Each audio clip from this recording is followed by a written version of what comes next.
Okey, Assalamualaikum, salam sejahtera. Okey, hari ni kita nak share cara guna state.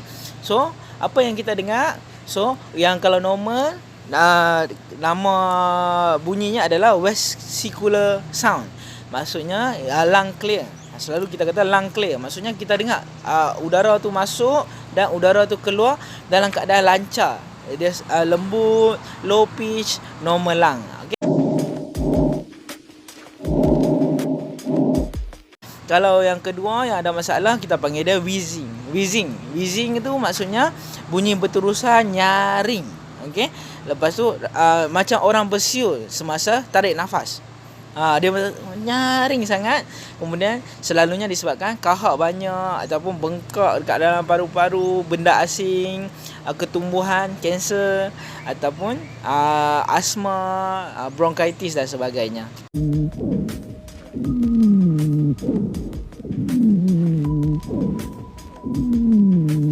Okey, ada juga bunyi bronchial. Bronchial ni maksudnya berterusan, bunyi kasar, nada dia macam berdengkok. Macam berdengkok, selalunya disebabkan lendir, bengkak dan tumor dekat paru-paru lah. Okey, boleh disebabkan COPD ataupun pneumonia.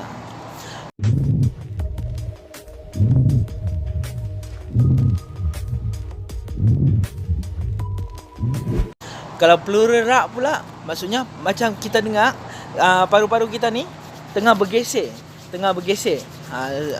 Dia ada macam cackling, grunting sound. Okey, dia disebabkan paru-paru kita ni bengkak, kemudian dia inflame dekat pleural tu. Pleural tu yang bengkak, kemudian dia rubbing together. Dia bergeser. Okey. Crackers ni selalunya high pitch, soft, dia pendek, gangguan pada bunyi udara. Okey.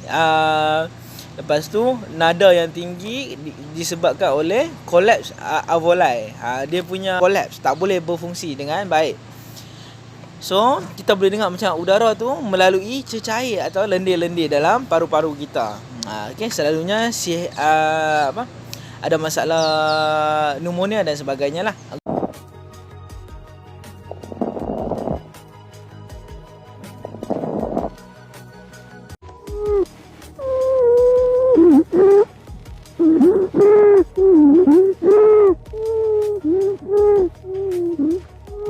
Okey, ada juga sebab bronchial sound. Bronchial sound ni macam mana?